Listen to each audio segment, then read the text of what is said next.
अस्सलाम वालेकुम स्टूडेंट्स, कैसे हैं आप लोग। आज हम एसिड पर एक और प्रैक्टिकल करने जा रहे हैं और हमारे प्रैक्टिकल में हमारे साथ देंगे बिलाल, मोहसिन और फरीना। स्टूडेंट्स, हमने पिछले प्रैक्टिकल्स में मुख्तलिफ एसिड्स के ऊपर बात की थी और ये पढ़ा था कि ये एसिड्स हमारी रोजमर्रा की जिंदगी में कैसे इस्तेमाल होते हैं और ये भी पढ़ा था कि ये इंडस्ट्रियल प्रोसेस में क्या अहमियत रखते हैं। आज हम ऑक्सैलिक एसिड नाम के एक एसिड के ऊपर बात करेंगे और ये बात साबित करेंगे कि ये एसिड हमारी रोजमर्रा की जिंदगी में कितना अहम है। सर, मैं एक दफा अपने अब्बू के साथ एक टेक्सटाइल मिल में गई थी जहां पर मैंने रखे हुए कॉटन फैब्रिक पर रस्ट स्टेन्स यानी जंग के दाग देखे थे। मैं सोच रही थी वो दाग कैसे हटते होंगे, क्योंकि जब ये फैब्रिक मार्केट में आता है तो ये तो बिल्कुल साफ होता है। फरीना, इस मकसद के लिए बहुत से मुख्तलिफ एसिड्स इस्तेमाल किए जाते हैं, लेकिन ऑक्सैलिक एसिड सबसे ज्यादा इस्तेमाल किया जाता है। कॉटन फैब्रिक से आयरन रस्ट रिमूव करने के लिए ऑक्सैलिक एसिड के चंद क्रिस्टल्स को हल्का सा गीला करके दागदार हिस्से पे रगड़ दिया जाता है और फिर कॉटन को पानी से धो लिया जाता है। सर, अगर ऑक्सैलिक एसिड हादसाती तौर पर हमारे जिस्म में दाखिल हो जाए तो फिर क्या होगा? मोहसिन, ऑक्सैलिक एसिड जो कि कुदरती तौर पे पॉइजनस है, अगर जिस्म में चला जाए तो खून में ऑक्सलेट आयंस की कंसंट्रेशन को काफी हद तक बढ़ा देता है, जो कि खून में मौजूद कैल्शियम ऑक्सलेट को सॉलिड बना देती है। कैल्शियम आयंस जो कि पट्ठों के मुनासिब कंट्रोल के लिए नहायत जरूरी हैं, खून में से खत्म हो जाते हैं और पट्ठे गैर इरादी तौर पे सिकुड़ने का बायस बन जाते हैं। सर, ऑक्सैलिक एसिड हमारी रोजमर्रा जिंदगी में कहाँ का इस्तेमाल होता है? क्या हम इसको अपने घरों में भी इस्तेमाल कर सकते हैं? जी हाँ बिलाल, आप कर सकते हैं। क्या आप ये बात जानते हैं कि लॉन्ड्रीज वाले या धोबी कपड़ों से इंक स्ट्रेन हटाने के लिए ऑक्सैलिक एसिड का इस्तेमाल करते हैं और आप अपने हाउस होल्ड प्रोडक्ट्स को साफ सुथरा रखने के लिए इस एसिड को इस्तेमाल कर सकते हैं, जैसे कि पुराने फर्नीचर को नया करना हो या कारपेट से दाग धब्बे हटाने के लिए। आइए आज हम ऑक्सैलिक एसिड को डाइल्यूट करते हैं, लेकिन उससे पहले एक नजर देख लेते हैं कि सोल्यूशन क्या होता है। सोल्यूशन दो या ज़्यादा अशिया का एक होमोजेनस मिक्सचर है और वो सोल्यूशन जिसकी कॉन्सेंट्रेशन मालूम हो स्टैंडर्ड सोल्यूशन कहलाता है। हम किसी सोल्यूशन की कॉन्सेंट्रेशन को मोल्स पर डीएम क्यूब में जाहिर करते हैं। जब किसी सॉल्यूट का एक मोल सोल्यूशन के पर डीएम क्यूब में हल होता है तो उसे 1 मोलर सोल्यूशन कहा जाता है।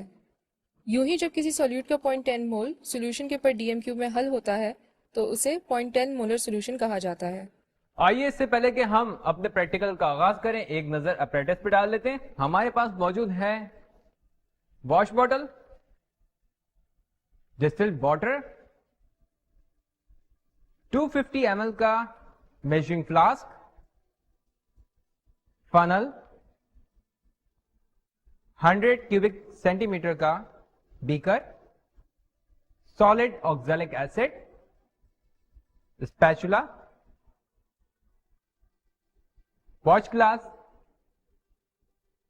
और आखिर में डिजिटल बैलेंस।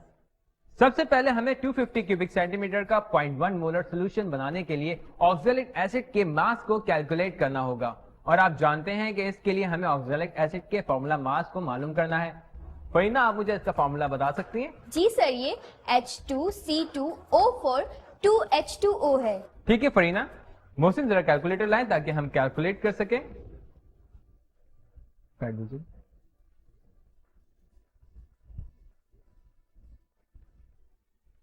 हमारे पास H2C2O4 2H2O, यानी कि हमारा ये हिसाब है 1 multiply by 2 plus 12 multiply by 2 plus 16 multiply by 4 plus 2 multiply by 18।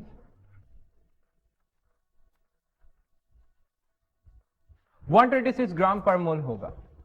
आइए स्टूडेंट्स, अब हम ऑक्सैलिक एसिड के लिए मोल्स की तादाद मालूम करने के लिए मोलैरिटी का फॉर्मूला इस्तेमाल करेंगे और हमारे पास इस वक्त ऑक्सैलिक एसिड का रिक्वायर्ड वॉल्यूम है 0.25 क्यूबिक डेसीमीटर, यानी ऑक्सैलिक एसिड सोल्यूशन के दरकार मोल्स को मालूम करने के लिए हम रिक्वायर्ड मोलैरिटी को volume of solution required in cubic decimetre की वैल्यू से मल्टीप्लाई कर देंगे तो हमारे पास रिक्वायर्ड मोल्स आ जाएंगे 0.025 मोल।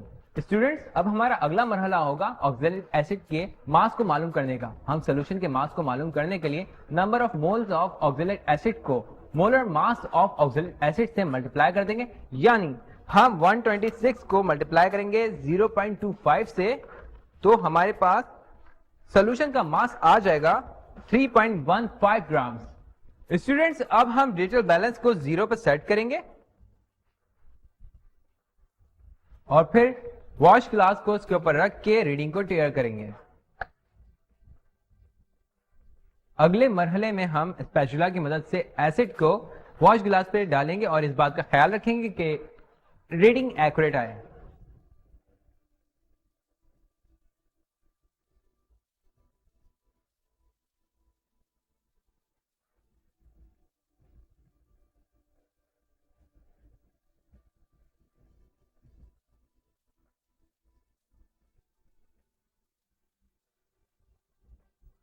سر ہم ایسڈ کو پہلے بیکر میں منتقل کریں گے میجرنگ فلاسک میں؟ بلال ہمیں سب سے پہلے بیکر کو صاف کرنا ہوگا جو کہ ہم نے پہلے سے کر لیا. اس کے بعد ہم آکزیلک ایسڈ کو اسپیچولا کی مدد سے اس بیکر کے اندر منتقل کر دیں گے.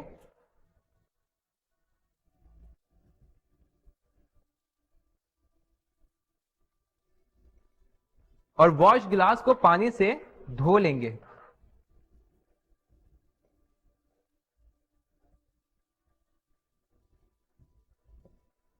اور اس پانی کو اسی بیکر میں ڈال دیں گے تاکہ جو اشیاء اس کے اوپر لگی ہوئی ہے وہ اس کے اندر منتقل ہو جائے. اس کے بعد ہم اس میں مزید پانی ایڈ کریں گے. ہمارا ڈسٹلڈ واٹر اس کے اندر شامل ہو گیا ہے. اب ہم اسپیچولا کی مدد سے اس کو حل کر لیں گے تاکہ آکزیلک ایسڈ اچھی طرح اس میں گھل جائے.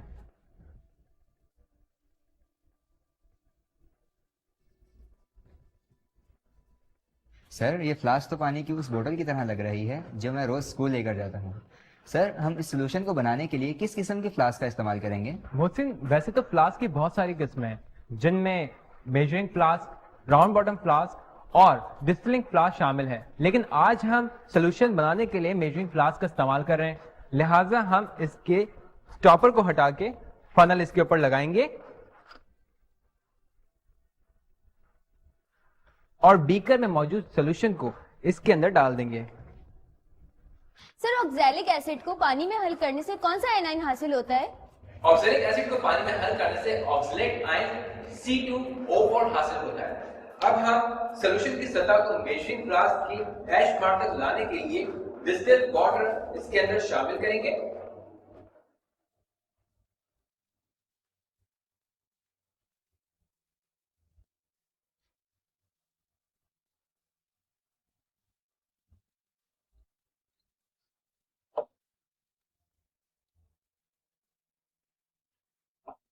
اب ہم واش واٹر کی مدد سے ڈسٹلڈ واٹر فلاسک کے اندر ایڈ کریں گے اور اس کے نچلے مینسکس پوائنٹ کو ایج مارک تک لے کر آئیں گے.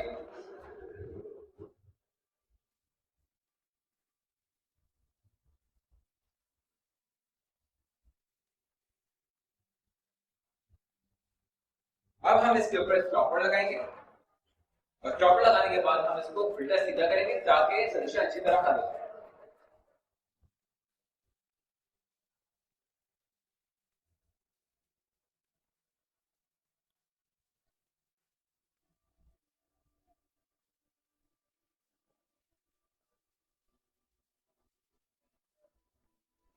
سر 0.1 مولر آکزیلک ایسڈ کا 250 کیوبک سینٹی میٹر کا سولوشن تیار ہو چکا ہے. فرینا ہم نے آکزیلک ایسڈ کے سولوشن کو حاصل کرنے کے لیے یہ آخری پروسیس کیا تھا. اب چل کے دہراتے ہیں اپنے پروسیس کو. اس پریکٹیکل میں سب سے پہلے ہم نے 100 centimetre cube 0.1 molar solution کو بنانے کے لیے درکار NaCO3 کے ماس کو کیلکولیٹ کیا. ٹاپ لوڈنگ الیکٹرانک بیلنس کو 0.00 گرامز پر سیٹ کیا اور خشک واش گلاس کو لوڈنگ بیلنس پر رکھا اور ریڈنگز لیں. پھر ہم نے 0.4 گرام NaCO3 کا وزن کیا اور بیکر میں NaCO3 کو منتقل کر دیا. واش گلاس کو ڈسٹلڈ واٹر کی تھوڑی سی مقدار سے دھویا اور اسی بیکر میں واشنگز کو منتقل کیا. اب بیکر میں 20 سینٹی میٹر کیوب ڈسٹلڈ واٹر شامل کیا اور سولوشن کو ہلایا تاکہ تمام NaCO3 حل ہو جائے. سولوشن کو فنل کی مدد سے میجرنگ فلاسک میں منتقل کیا. میجرنگ فلاسک کے ایشٹ مارک کے نیچے تک سولوشن کے لیول کو بڑھانے کے لیے مزید ڈسٹلڈ واٹر شامل کیا. اب ڈراپر کی مدد سے احتیاط کے ساتھ مزید ڈسٹل واٹر کا استعمال کیا یہاں تک کہ سولوشن کی لوور مینسکس کیلیبریٹڈ مارک سے چھو جائے. स्टूडेंट्स, इससे पहले कि मैं आपसे इजाजत चाहूं, आपसे एक क्वेश्चन पूछूंगा। आज का क्वेश्चन ये है कि कुछ लोग ज्यादा मीठा शरबत पीते हैं और कुछ लोग कम मीठा शरबत पीते हैं। आप बता सकते हैं कि दोनों की कंसंट्रेशन में क्या फर्क है?